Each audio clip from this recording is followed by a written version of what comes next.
என்ன ஆச்சுன்னா 4 நாளைக்கு முன்னாடி ஒரு வீடியோ ஒன்று போட்டிருந்தேன். அந்த வீடியோ கிட்டத்தட்ட 4.5 லட்சம் பேருக்கு மேலே பார்த்துருக்கீங்க. ஓவரால் இப்போ 5 லட்சம் பேருக்கு ரீச் ஆக போகுது. அதில் ஒரு விஷயம் சொல்லியிருந்தேன், இந்த 3 சிக்கன் நீங்கள் பார்த்தீங்கன்னா உங்களுக்கு என்ன ப்ராப்ளம்னு சொல்லிட்டு தெரியும், அப்படி தெரிஞ்சதுன்னா கமெண்ட் பண்ணுங்கன்னு சொல்லியிருந்தேன். நிறைய பேர் பேரண்ட் வந்து ஓவர் ஃபீடு பண்ணியிருக்கு இந்த சிக்கு 3த்துக்கும், அதுதான் ப்ராப்ளம் சொல்லிட்டு சொல்லியிருந்தீங்க. ஆனால் அது உண்மையான ப்ராப்ளம் என்னன்ட்டு இப்போ நான் இந்த வீடியோவில் நான் சொல்கிறேன். என்ன ஆச்சுன்னா இப்போ இந்த 3 சிக்கு இருக்குல்ல, இந்த 3 சிக்கில் வந்து மிடிலாக இருக்க சிக்கோட லெக்கை மட்டும் பாருங்கள், அது எந்த அளவுக்கு பெண்டாக இருக்குன்னு பாருங்கள். ஏன் பெண்டாக இருந்தால் ப்ராப்ளமா, தன்னால் சரியாவதா கேட்டியா? கண்டிப்பாக சரியாகாது.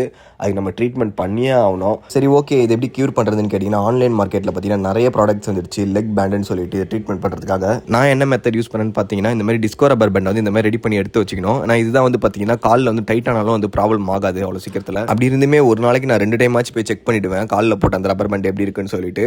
ஏன்னா சிக்கோட க்ரோத் வந்து பார்த்தீங்கன்னா ரொம்பவுமே ஃபாஸ்ட்டாக இருக்கும். அதுக்கேற்ற மாதிரி நம்ம அட்ஜஸ்ட்மெண்ட் பண்ணிக்கிட்டே இருக்கணும். நான் பண்ண மெத்தட் வந்து இப்போ நீங்கள் பண்ணலாமான்னு கேட்டிங்கன்னா, தயவு செஞ்சு எக்ஸ்பீரியன்ஸ் இல்லாமல் பண்ணாதீங்க. கொஞ்சம் காலில் வந்து டைட்டாக கட்டிட்டாலோ இல்லை நீங்கள் பார்க்காமிட்டாலோ பேர்டுக்கு வந்து காலில் ரத்தம் கட்டி அது மிகப்பெரிய ப்ராப்ளம் ஆகலாம். இன்னும் ஒரு 10 டேஸில் இது எப்படியோ சரியாயிடும். அப்படி சரியாயிடுச்சுன்னா அப்டேட் பண்ணுறேன் இந்த சிக்கோட க்ரோத் எப்படி இருக்குன்னு சொல்லிட்டு.